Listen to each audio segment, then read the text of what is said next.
1 p.m. on a Thursday afternoon.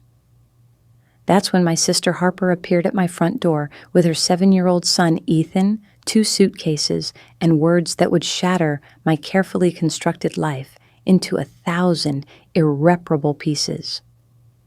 The doorbell rang while I was editing photos from yesterday's wedding shoot.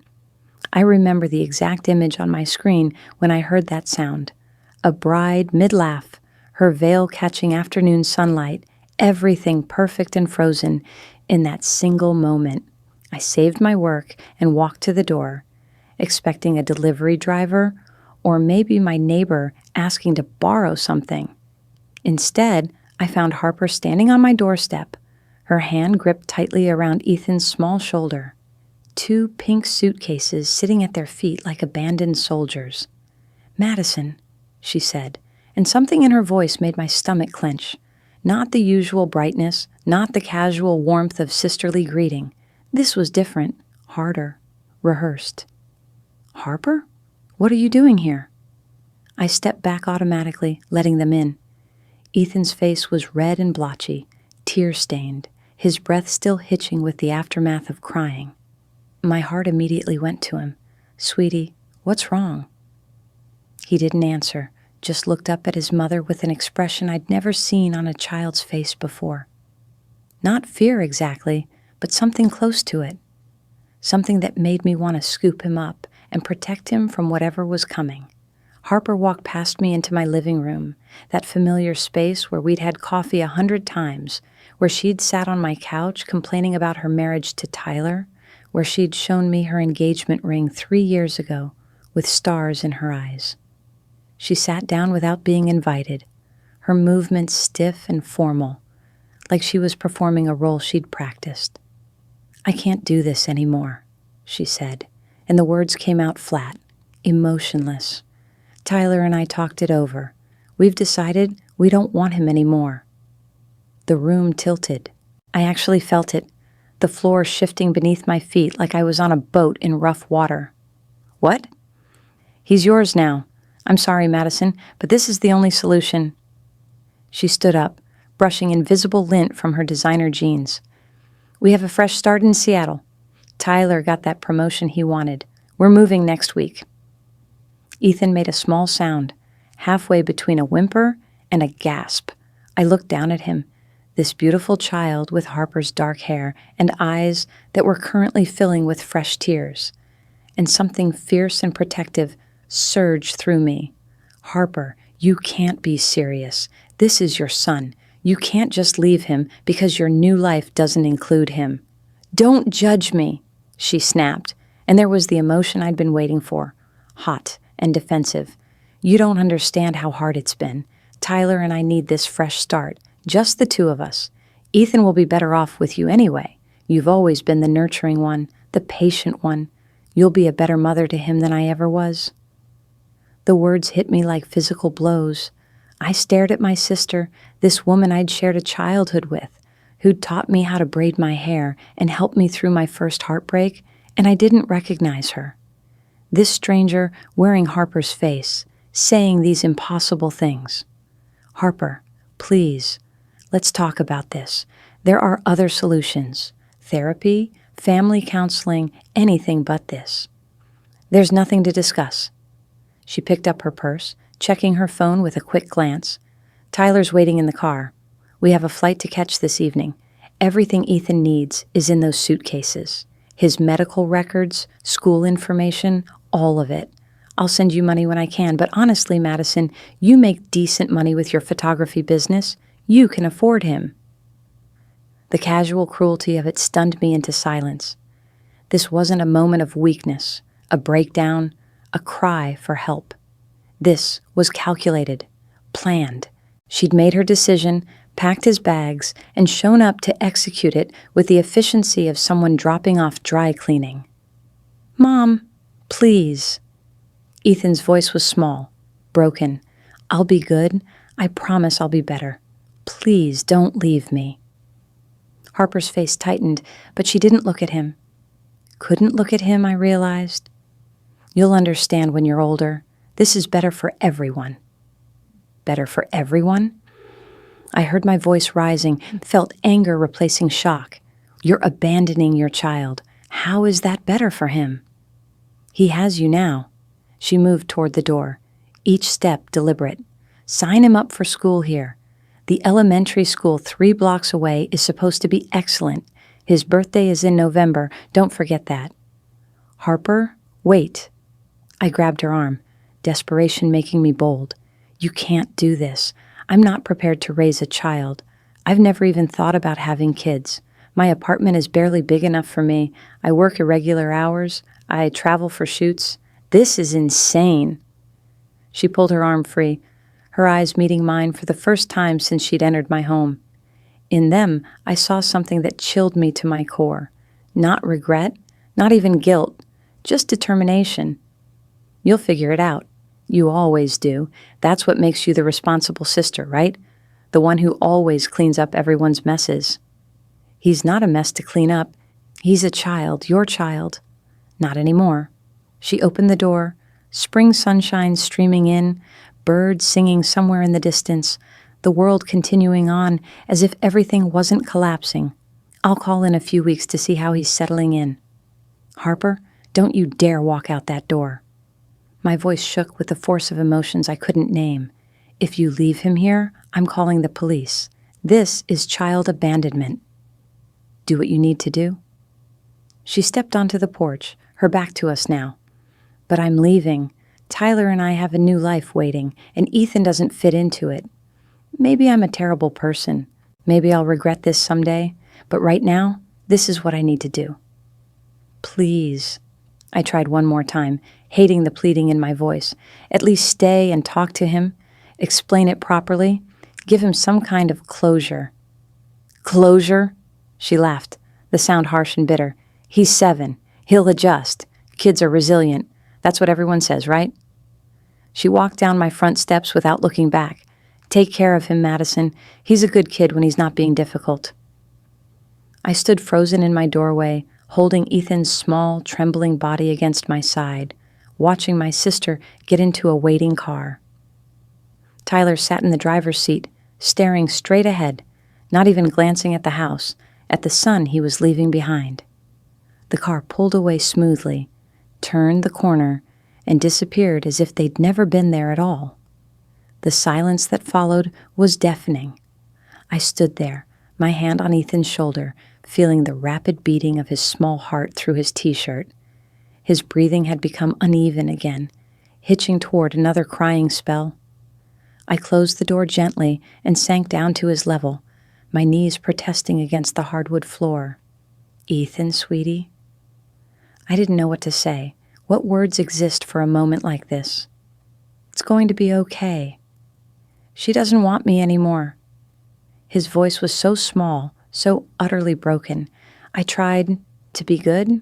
I did all my chores. I got better at school. Why doesn't she want me?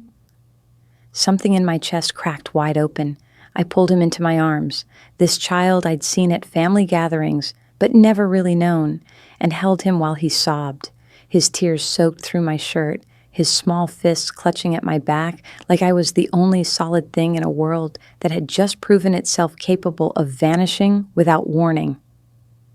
Listen to me, I said, when his crying quieted to hiccups. This isn't about you. This isn't because you weren't good enough or didn't try hard enough. Your mom made a choice, a terrible, selfish choice, but it's her choice, not yours. You didn't do anything wrong. Then why? He pulled back to look at me, his face wet and red, his eyes searching mine for answers I didn't have. I don't know, sweetheart. I really don't know. The honesty felt important, even if it couldn't provide comfort. But I promise you this, you're safe here. I'm not going to leave you. I'm not going to send you away. We'll figure this out together, okay? He nodded, not because he believed me, I thought, but because he was too exhausted to do anything else. I led him to my guest room, a space I used for storage and the occasional visiting friend, boxes stacked in corners, a futon that had seen better days. It looked even more inadequate through the lens of his tear-filled eyes. This isn't very nice, he said quietly, stating a fact without accusation. No, I agreed. It's not. But we'll fix it. Tomorrow, we'll go shopping. You can pick out new sheets, posters for the walls, whatever you want. We'll make it yours.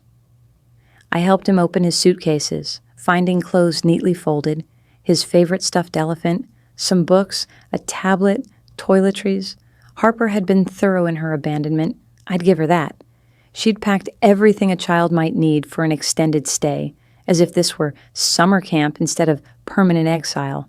That first night was the longest of my life. Ethan cried himself to sleep around 8, his body finally surrendering to exhaustion. I sat in the hallway, outside his door, my back against the wall, phone in hand, staring at Harper's contact information. I called 6 times. Each call went to voicemail. I sent texts that showed as delivered but never read. Finally, around midnight, I called my mother. "Madison, do you know what time it is?" Mom's voice was groggy, annoyed. "Did you know?" I demanded, skipping pleasantries. "Did you know Harper was planning to abandon Ethan?" Silence, long enough that I knew the answer before she spoke. "She talked to me about it last week," Mom admitted, her voice dropping. "Madison, you have to understand. She was at her breaking point. The marriage was rocky. Tyler gave her an ultimatum. Choose him or choose Ethan. She chose her marriage. She chose wrong."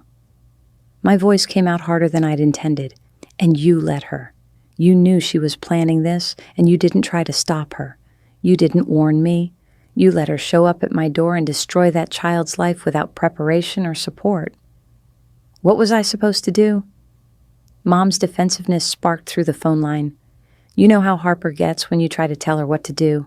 She made up her mind. I thought maybe you could provide Ethan with stability. You're good with responsibility. You always have been." "Stop saying that." I stood up, pacing my small living room.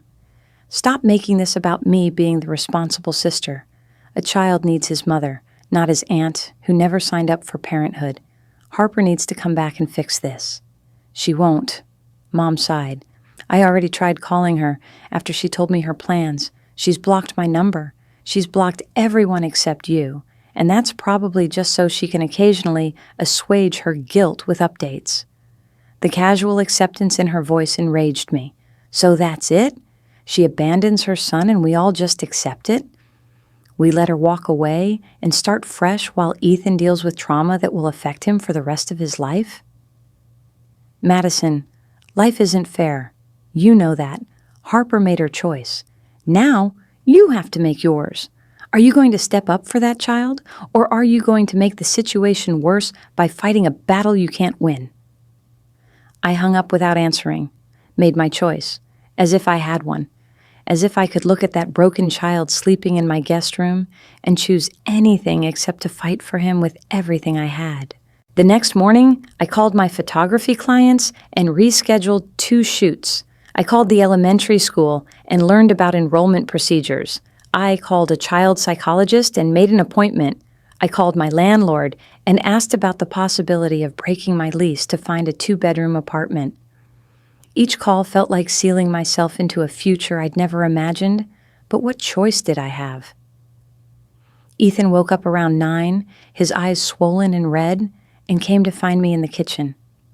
"Is Mom coming back today?" he asked, hope and fear warring in his small voice. "No, sweetie, she's not." The truth felt cruel, but lies would be crueler. "But you know what? We're going shopping today. You're going to pick out everything you want for your room. And then we're getting ice cream. What's your favorite flavor?" "Chocolate chip cookie dough." He said it automatically, then seemed to catch himself. "But Mom says I can't have ice cream because I need to watch my weight." I looked at this perfectly normal 7-year-old boy and felt another wave of anger at my sister. "Well, Aunt Madison says you can have whatever ice cream you want. In fact, we might get 2 scoops. The smallest smile tugged at his lips, gone almost as soon as it appeared, but it was there. A start. We spent that Saturday transforming the guest room.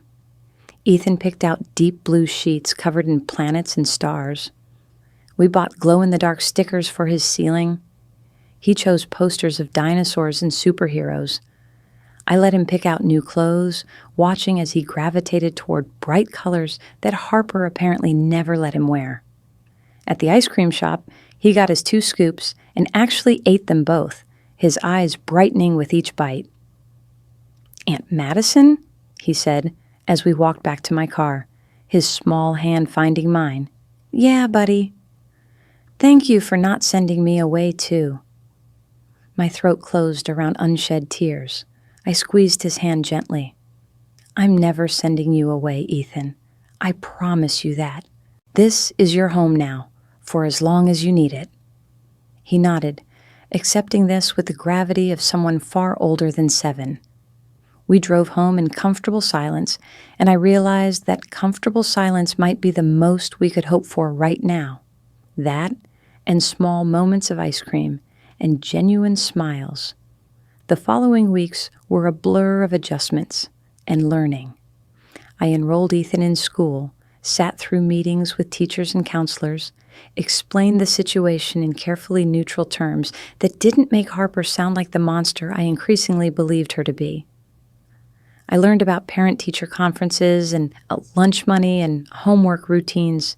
I discovered that Ethan was smart, almost too smart, but struggled with reading comprehension, that he loved science but hated gym class, that he had nightmares about being left behind in empty houses. I rearranged my entire photography schedule, turning down destination weddings and late-night events. I hired an assistant to help with editing, so I could be home when Ethan got off the school bus. I learned to cook actual meals instead of surviving on takeout and frozen dinners. I became an expert at braiding hair for school pictures and searching for lost library books and negotiating bedtime routines. Harper called once, 3 weeks after she'd left. I answered on the first ring, hope and anger fighting for dominance. "How is he?" she asked, her voice carefully neutral. "How do you think he is?" I couldn't keep the bite from my tone. His mother abandoned him. He has nightmares every night. He thinks it's his fault. So yeah, Harper, he's just peachy. You don't have to be cruel about it. Cruel? The word burst out of me. You want to talk about cruel? Try explaining to a 7-year-old why his mother doesn't want him anymore. Try holding him while he sobs himself to sleep, asking what he did wrong. That's cruel, Harper. What I'm doing is just honesty. Silence on the other end. Then quietly, "I did what I had to do. Tyler said it was him or Ethan. I chose my marriage." "You chose wrong." I repeated the words from that first night. "And someday, you're going to realize it. I just hope it's not too late when you do." She hung up without saying goodbye. The next call came 6 weeks later. Shorter, more distant. She asked basic questions about school and health, avoiding anything deeper. I answered in clipped sentences, giving her facts without emotion. The calls became less frequent. By month 4, they'd stopped entirely. Meanwhile, Ethan and I fell into a rhythm that felt almost natural. He started calling me Aunt Maddie instead of the formal Aunt Madison. He stopped asking when his mother was coming back. His nightmares decreased from every night to twice a week, then once a week. He made friends at school, a quiet boy named Lucas who loved dinosaurs as much as he did. His reading improved under the patient guidance of his teacher, Mrs. Patterson. I watched him slowly come back to life, like a plant that had been kept in darkness, finally getting sunlight. He laughed more, played more, stopped flinching when I raised my voice or moved too quickly. The constant fear in his eyes gradually replaced itself with something approaching security. My life had completely changed, of course. Dating became impossible. My social life shrunk to school functions and play dates. My savings account dwindled as I upgraded to a proper 2-bedroom apartment and dealt with unexpected expenses like school supplies and growth spurts and dental appointments. But watching Ethan flourish made every sacrifice feel worthwhile. "Aunt Maddie," he said one evening as I tucked him in, nearly a year after that Thursday afternoon, "I love you." 3 simple words. The first time he'd said them, I felt tears prick my eyes as I kissed his forehead. "I love you too, buddy. So much." More than Mom loved me? The question came out small, uncertain. Your mom loves you in her own way, I said carefully, honoring the truth while protecting his heart. But she made some bad choices. She let fear guide her instead of love. That's her loss, Ethan, because you're an amazing kid, smart and kind and brave. Any parent would be lucky to have you. Do you think she'll ever come back? I considered lying, giving him false hope, but we'd built our relationship on honesty. I don't know. Maybe, maybe not. But what I do know is that you have me, and I'm not going anywhere. I'm your home now, okay? Okay. He snuggled deeper into his planet-covered sheets. Aunt Maddie, will you help me with my science project tomorrow? We're building a volcano. Absolutely. We'll make the best volcano Mrs. Patterson has ever seen. His eyes drifted closed, a peaceful expression on his face. I sat with him until his breathing evened out, then quietly left his room, leaving his door cracked open the way he liked it. The second year passed with fewer tears and more laughter. Ethan excelled in 3rd grade. We took our first family vacation together, a week at the beach where he collected shells and learned to body surf. I taught him basic photography, and he took surprisingly good pictures of sunsets and seabirds. We celebrated his 8th birthday with a party that included 10 kids from his class and enough cake to feed an army. He asked for a camera of his own, and I gave him one of my old ones, watching his face light up with joy. He stopped asking about Harper, stopped mentioning her except in passing, like she was a character from a story he'd once heard, rather than the woman who'd given birth to him. I worried about this sometimes, wondered if he was burying feelings that would explode later. The child psychologist Dr. Reynolds assured me that this was normal, a coping mechanism that would evolve as he grew older and gained perspective. He's formed a secure attachment with you. Dr. Reynolds told me during one of our quarterly check-ins. That's what matters. He knows he's safe, loved, wanted. The details about why his mother left can be processed when he's older and better equipped to understand adult failures. I tried to find comfort in this, even as part of me waited for the other shoe to drop. Harper couldn't just be gone forever, could she? Some part of me expected her to show up again, to disrupt the life we'd built, to want him back now that the hard work of healing was done. I wasn't wrong. It was a Tuesday afternoon, 2 years and 3 months after that first Thursday. I was editing photos from a small wedding I'd shot over the weekend. Ethan was at his friend Lucas's house for a play date, and the doorbell rang. I saved my work, expecting Lucas's mother dropping Ethan off early. Instead, Harper stood on my doorstep. Same designer clothes, same perfect hair, but something different in her eyes, something desperate. "Madison," she said, and her voice shook slightly. "We need to talk. It's about Ethan." My stomach dropped. 2 years of carefully constructed security suddenly felt fragile as glass. I stepped back, letting her in, my mind racing through possibilities, none of them good. She walked into my living room, her eyes scanning the space that had changed dramatically since she'd last been here. Photos of Ethan covered the walls now.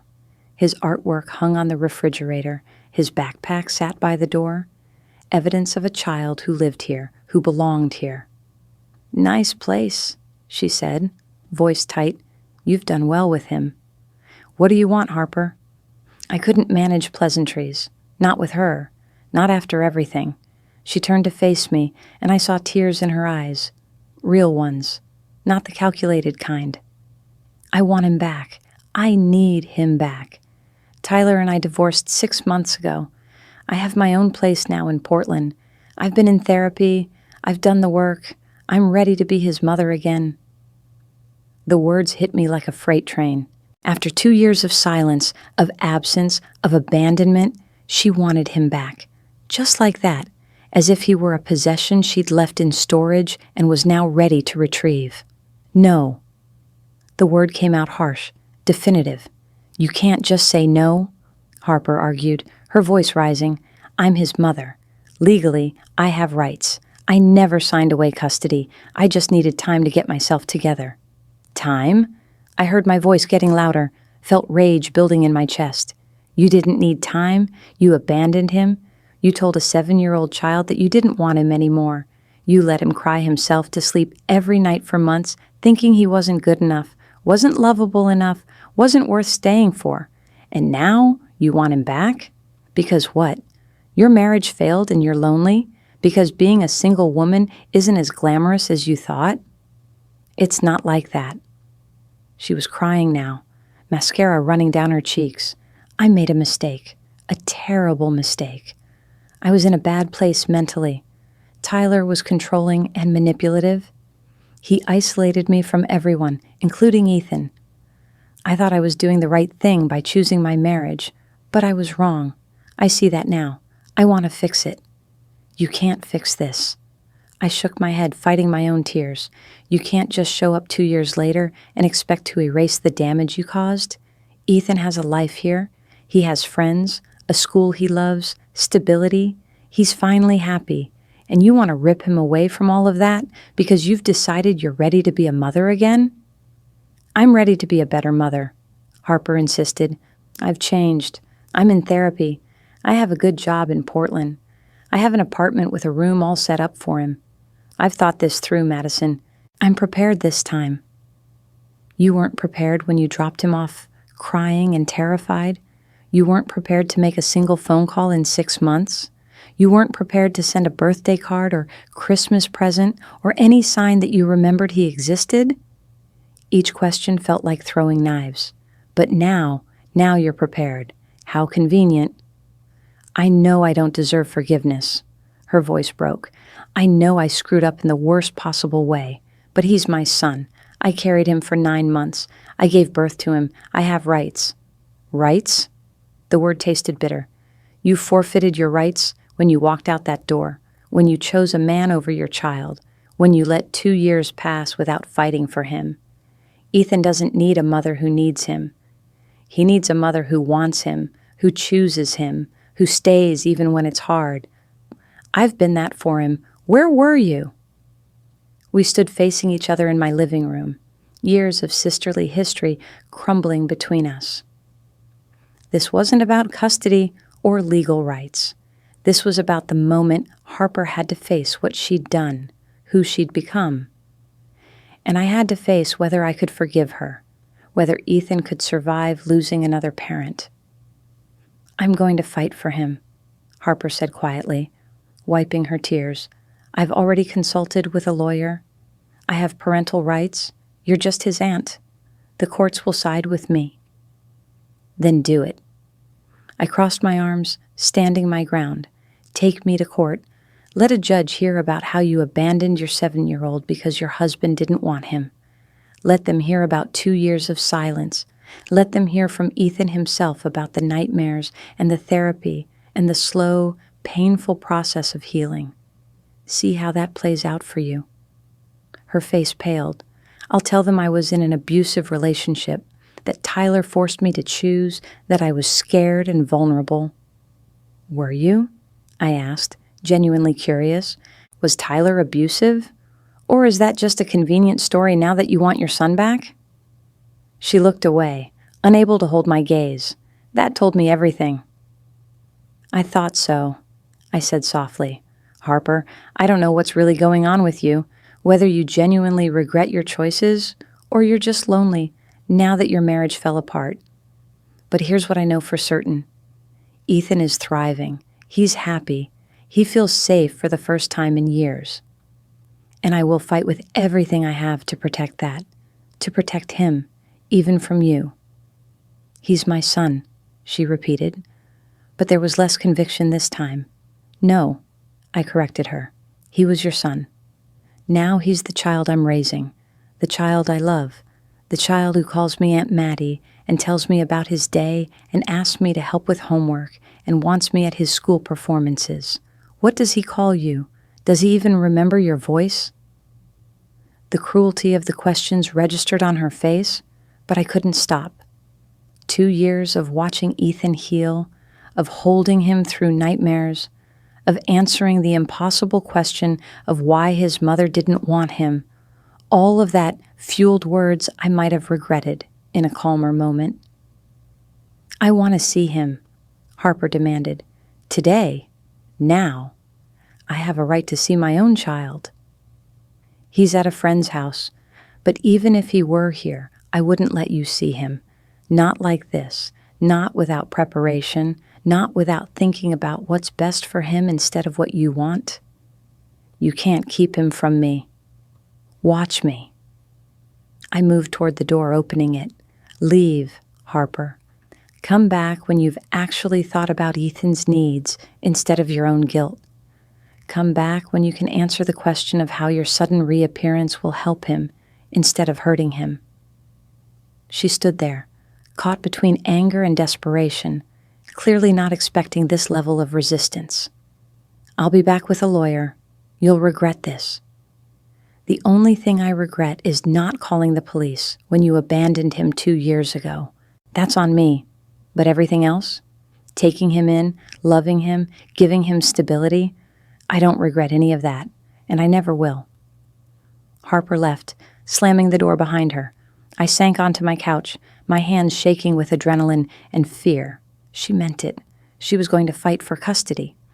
And despite everything, despite the abandonment and the pain, she had biological rights on her side. Courts tended to favor reunification with biological parents, especially mothers who could claim they'd been in difficult situations. I needed a lawyer, immediately. I also needed to talk to Ethan. The thought terrified me. How do you tell a child that the mother who abandoned him wants to take him away from the only stable home he's known? How do you prepare him for that conversation without traumatizing him further? Dr. Reynolds' words echoed in my mind. When the time comes, and it might, let him lead the conversation. Answer his questions honestly, but without poisoning him against his mother. His healing depends on owning his own narrative. The time had come sooner than I'd hoped. When Lucas's mother dropped Ethan off an hour later, he bounded in with his usual energy, chattering about the video game they'd played and the snack they'd had. He stopped mid-sentence, seeing my face. "Aunt Maddie, what's wrong? Are you sick?" I patted the couch next to me. "Come sit, buddy. We need to talk about something important." His face immediately shuddered, fear replacing excitement. He'd learned to expect bad news, to brace for impact. That alone broke my heart. "Your mom came by today," I said gently, watching his reaction. He went very still. "Why?" "She wants to see you. She says she made a mistake when she left, and she wants to be your mom again." Silence stretched between us. Ethan stared at his hands, picking at a hangnail. "Does she have to?" he finally asked. "Have to what, sweetie?" "Be my mom again." He looked up at me, his eyes filled with something I couldn't quite name. Not fear exactly, something more complex. "I like living here. I like my school and my friends and you. I don't want to leave." "We're not going to let that happen without a fight," I promised, even though I had no idea if I could keep that promise. "But, Ethan, your mom has legal rights. She might be able to make you visit her or even live with her again. I don't know yet. I'm going to talk to a lawyer and figure out what we can do." "But I don't want to." His voice rose, panic seeping in. "I don't want to go back to her. She didn't want me before. Why does she want me now?" This was the question I'd been dreading, the one I didn't have a good answer for. "I think she's sorry she left. I think she realizes she made a mistake. But, Ethan, here's what I need you to understand. Whatever happens, whatever the courts decide, you get a voice in this. You're old enough now that judges will listen to what you want. Nobody can force you to love someone or be happy somewhere, okay?" He nodded but didn't look convinced. "What if she takes me away? What if I never get to see you again?" I pulled him close, breathing in the scent of his shampoo, feeling his heart beating against my chest. "That won't happen. I promise you that no matter what, I will fight to stay in your life. You're not losing me. Ever. We sat like that for a long time, both of us scared of a future we couldn't control. Finally, Ethan pulled back and looked at me with eyes far too old for his face. "Can I tell you a secret?" he asked quietly. "Always. I used to pray every night that Mom would come back. For the first year, I prayed every single night. I thought maybe if I was good enough, if I got better grades, if I cleaned my room perfectly, she'd realize she made a mistake and come get me." His voice wavered, but then I stopped. Not because I stopped being sad, but because I realized I didn't want her to come back anymore. I wanted to stay with you. The confession hit me like a tidal wave. "Oh, buddy, is that bad?" Tears rolled down his cheeks. "Is it bad that I don't want my mom anymore?" "No." I wiped his tears with my thumbs. "No, sweetie, that's not bad. That's human. She hurt you. It makes sense that you're scared of getting hurt again. And it's okay to be happy here. It's okay to not want things to change. But what if the judge says, I have to go live with her? Then we'll deal with that when it happens. But right now, today, you're here. You're safe. And I'm going to do everything in my power to make sure you stay safe, okay?" He nodded against my shoulder, his tears soaking through my shirt. We stayed like that until dinner time. Neither of us hungry, but going through the motions anyway, because that's what you do when the world is falling apart. You keep moving, you keep trying, you hope it's enough. That evening, after Ethan finally fell asleep, I called every family lawyer in the area until I found one willing to see me the next day.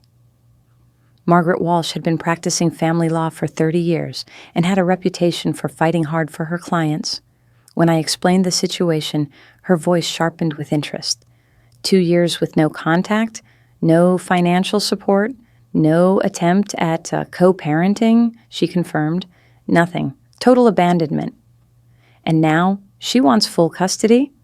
That's what she implied, or at least regular visitation leading to full custody. Margaret made a thoughtful sound. Oregon law prioritizes the child's best interest above parental rights. After 2 years of abandonment, we have a strong case. But I need to be honest with you, Madison. Biology still carries weight in these cases. The court will likely order reunification attempts unless we can prove it would harm the child. My stomach dropped. Meaning she'll probably get supervised visitation to start, then unsupervised if that goes well. Eventually, the court might order a gradual transition to her having custody again. Our job is to slow that process down and document every instance where it's not in Ethan's best interest. He's terrified of going back to her. I heard the desperation in my own voice. He's finally happy, finally healing. This could destroy all the progress he's made. That's what we'll argue. And Ethan's age works in our favor. At 8, going on 9, his preferences will carry significant weight with the judge. We'll need a custody evaluation, psychological assessments for both of you and Harper, school records showing stability, everything we can gather to prove that disrupting his current placement would be harmful. We talked for another hour, strategizing and planning. By the time I hung up, my head was spinning with legal terminology and worst-case scenarios. But at least I had a plan. At least I was fighting back. Harper's lawyer contacted me 3 days later with a formal petition for custody modification and immediate visitation. The court date was set for 6 weeks out. In the meantime, the judge ordered a family evaluation by a court-appointed psychologist and granted Harper supervised visitation, 2 hours every Sunday at a neutral location. The first visitation was scheduled for the following Sunday. I spent the entire week preparing Ethan, trying to stay positive while being honest about what to expect. He oscillated between nervous excitement and pure dread, his emotions changing by the hour. "What if she's different?" he asked Saturday night. "What if she's nice now and I feel bad for not wanting to go back?" "Then we'll deal with those feelings together," I assured him. "Whatever you feel is valid, Ethan. If you're happy to see her, that's okay. If you're angry or sad or confused, that's okay too. There's no right way to feel about this. Sunday arrived with gray skies that matched my mood. We drove to the family visitation center in silence, Ethan picking at his sleeve, a nervous habit he'd mostly outgrown. When we walked into the waiting room, Harper was already there. She stood when she saw us, her face lighting up with a smile that looked forced. "Ethan," she breathed, "look at you. You've grown so much." He stood frozen beside me, not moving toward her or away, just staring at this woman who used to be his mother and was now essentially a stranger. The silence stretched painfully long. "Hi," he finally said, his voice small. The visitation supervisor, a kind woman named Sandra, stepped forward. "Ethan, your mom has a special room set up for you two to spend time together. Madison will wait here. You'll be able to see her through that window." She pointed to a two-way mirror. "And if you need anything, you just let me know, okay?" He nodded but grabbed my hand tighter. I knelt down to his level. "I'll be right here the whole time. You're safe. I promise." "Don't leave without me," he whispered urgently. "Never." I kissed his forehead. "I'll be right here when you're done." He reluctantly let go of my hand and followed Sandra and Harper into the visitation room. I watched through the mirror, my heart in my throat, as Harper tried to talk to her son, who barely responded. She'd brought presents, I noticed. A remote control car, some video games, a new backpack, attempts to buy affection that landed flat. Ethan politely thanked her, but didn't engage. When she tried to hug him, he allowed it stiffly, like a stranger's embrace. "He doesn't remember how to be with her," Sandra observed quietly, standing beside me. 2 years is an eternity at his age. "She made that choice," I said, not taking my eyes off Ethan. "She left him. Now she has to live with the consequences." The courts won't see it that simply. They'll see a mother who made a mistake and is trying to correct it.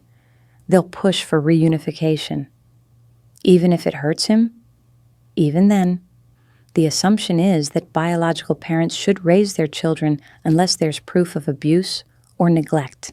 Abandonment is complicated because she could claim she was ensuring his safety by placing him with family rather than strangers. I watched Harper trying to engage Ethan in playing with the remote control car. He went through the motions, but without enthusiasm, his eyes occasionally darting to the mirror, making sure I was still there. The 2 hours felt like an eternity.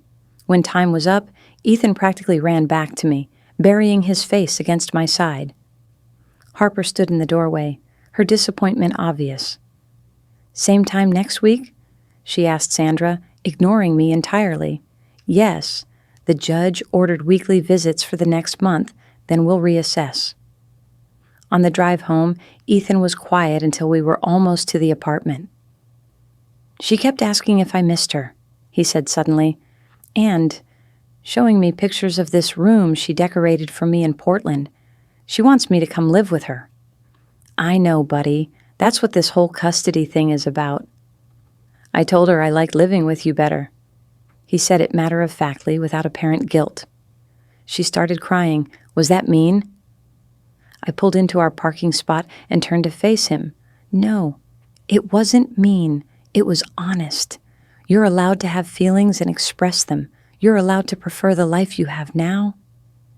She said she'd be a better mom this time, that she'd changed and was sorry. He fiddled with his seatbelt. "But I don't think I want to give her another chance. Does that make me a bad person?" "It makes you a kid who's protecting himself, and that's exactly what you should do." We went inside and tried to have a normal evening, but everything felt off. Ethan was clingy in a way he hadn't been in months, following me from room to room, asking if I was going anywhere. The security he'd built had been shaken by Harper's reappearance, and I hated her for it. The evaluation started the following week. A court-appointed psychologist named Dr. Stephanie Chen met with each of us separately, then together, observing interactions and assessing attachments. She spent 3 sessions with Ethan alone, playing games and talking about his life, his fears, his desires. "He's formed a strong, healthy attachment to you," Dr. Chen told me after the individual sessions concluded. His affect changes completely when discussing his mother, becomes guarded, anxious. With you, he's relaxed, open, age-appropriate.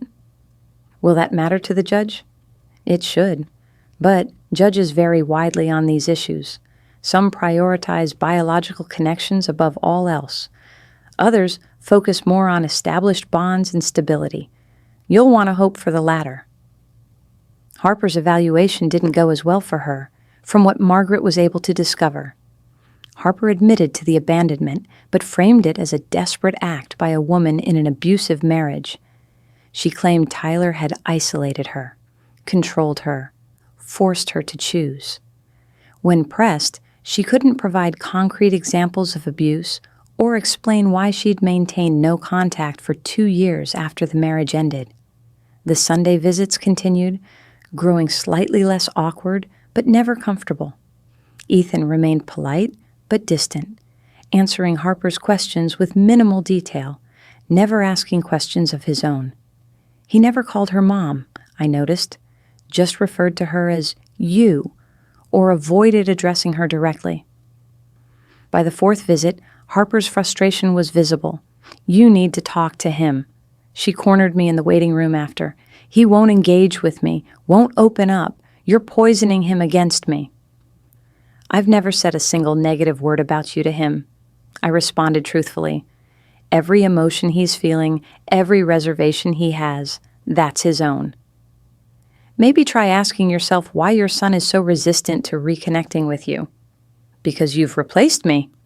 Her voice rose, attracting Sandra's attention. You've made him think you're his real mother, and I'm just some villain who abandoned him. I didn't have to make him think anything. You showed him who you are through your actions. I'm just the one who picked up the pieces. The court date approached with agonizing slowness. Margaret prepared me for every possible scenario, from Harper getting full custody immediately to supervised visitation continuing indefinitely. The uncertainty was exhausting. The wild card is Ethan's testimony. Margaret explained the day before our hearing. The judge will likely want to speak with him privately. What he says could sway the entire case. But Madison, you cannot coach him, cannot tell him what to say. The judge will see right through that. I would never do that to him. Whatever he says will be his truth. Good, because his truth is our strongest weapon. The morning of the hearing, I woke at 5, too anxious to sleep. I made breakfast that neither Ethan nor I could eat. We drove to the courthouse in silence, both dressed in our best clothes, both terrified of what the next few hours would bring. The courtroom was smaller than I expected, less dramatic than television courtrooms. Judge Patricia Morrison was a woman in her early 50s with sharp eyes that seemed to see through pretense. She reviewed the case file while we settled at our respective tables, Harper on one side with her lawyer, Ethan and I on the other with Margaret. The hearing lasted 3 hours. Harper's lawyer painted her as a reformed woman who'd made a terrible mistake during a dark period, but was now stable, employed, and ready to be the mother Ethan deserved. They submitted letters from her therapist, her employer, her new landlord, all attesting to her changed circumstances. Margaret countered with evidence of Harper's 2-year absence, lack of financial support, psychological evaluations showing Ethan's fear of losing his current placement, school records documenting his academic and social progress, letters from teachers and neighbors, and Dr. Reynolds, all supporting the current arrangement. Then Judge Morrison called Ethan into her chambers. He looked at me terrified. I nodded encouragement, trying to project confidence I didn't feel. He stood and followed the judge through a side door, leaving the rest of us in painful silence. 30 minutes passed. 40. I watched the clock, imagining what questions she was asking, what answers he was giving. My stomach churned with anxiety. When Ethan finally emerged, his face was red but composed. He walked straight to me, not even glancing at Harper. Whatever he'd said, whatever truth he'd spoken, he'd chosen his side. Judge Morrison returned to the bench, her expression unreadable. I've reviewed all the evidence and spoken extensively with Ethan. This is not an easy case. On one hand, we have a biological mother who made serious mistakes but appears to have addressed her issues and wants to reunite with her child. On the other, we have an aunt who stepped up admirably and has provided stable, loving care for 2 years. She paused, and the silence felt suffocating. However, Oregon law prioritizes the child's best interest above parental rights. While I acknowledge Ms. Harper Walker's right to reunification, I cannot ignore the potential harm to Ethan of removing him from his current placement. Hope fluttered in my chest. Therefore, I'm ordering that custody remain with Madison Walker. Harper Walker will continue supervised visitation on a weekly basis for 3 months. At that time, we'll reconvene to assess whether unsupervised visitation is appropriate. If Harper can demonstrate consistent, appropriate engagement, and if Ethan shows willingness to expand the relationship, we may revisit custody arrangements at that time. Harper's gasp of dismay echoed through the courtroom. Your Honor, please. He's my son. He was your son, Judge Morrison interrupted, her voice firm. And he can be again if you do the work. But right now, after 2 years of complete abandonment, you don't get to demand immediate custody. You have to earn back his trust. And based on my conversation with Ethan, that's going to take considerable time and effort. The judge looked directly at me. Madison, Ethan speaks very highly of you. He feels safe with you, loved by you. That bond is not something this court takes lightly. You have full legal custody, with the understanding that you will facilitate appropriate contact between Ethan and his mother. Yes, Your Honor. Thank you. Outside the courthouse, Ethan and I walked to our car while Harper stood frozen on the steps behind us, her lawyer trying to console her. I didn't feel triumphant exactly, more like relieved, like we'd won a battle, but the war wasn't over. In the car, Ethan finally spoke. What did you tell the judge? I asked gently. He was quiet for a moment, staring out the window. She asked what I wanted, where I wanted to live, who I felt safe with. And what did you say? He turned to look at me, his eyes clear and certain. I told her the truth. I said that when Mom left me, you became my mom, and I didn't want to go back to someone who could leave me like that again. I told her that I love you, and I want to stay with you forever. My throat closed around tears. Oh, Ethan. I also said, he hesitated. I said that maybe someday I could forgive Mom for leaving, that maybe when I'm older, I'll understand better. But right now, I'm not ready, and I don't think I'll ever want to live with her again. Is that okay? I pulled over into a parking lot, unable to drive through my tears. I turned to him, this brave, honest, incredible child who'd somehow survived betrayal and chosen love anyway. That's more than okay. That's perfect. You spoke your truth, buddy. That's all anyone can ever ask of you. We sat in that parking lot for a long time, holding hands, both of us crying tears of relief and leftover fear and hope for a future we could finally believe in. The supervised visits continued per the judge's order. Harper showed up every Sunday, trying harder each week, but the damage was too deep. Ethan remained polite but distant, never letting his guard down, never calling her Mom. After the 3-month review, the judge extended supervised visitation for another 6 months, noting Ethan's continued resistance and Harper's inability to break through his walls. Sometimes, Dr. Chen told me during a follow-up session, the bond that's broken can't be repaired on someone else's timeline. Harper wants instant forgiveness, instant reconnection, but Ethan needs to heal at his own pace. He may never be ready to have the relationship she wants. And that's okay. That's his right. 2 years after Harper first tried to regain custody, the visits had dwindled to once a month, then every other month. Harper's enthusiasm waned as it became clear that Ethan wasn't going to suddenly embrace her.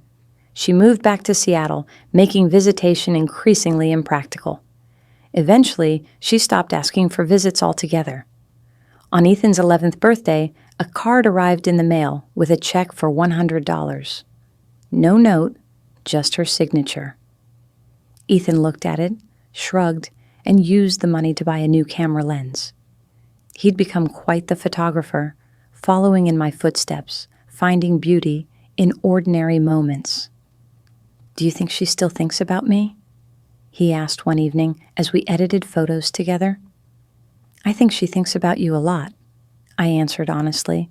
"I think she probably regrets her choices every day, but regret doesn't undo damage, and forgiveness doesn't mean you have to let someone back into your life."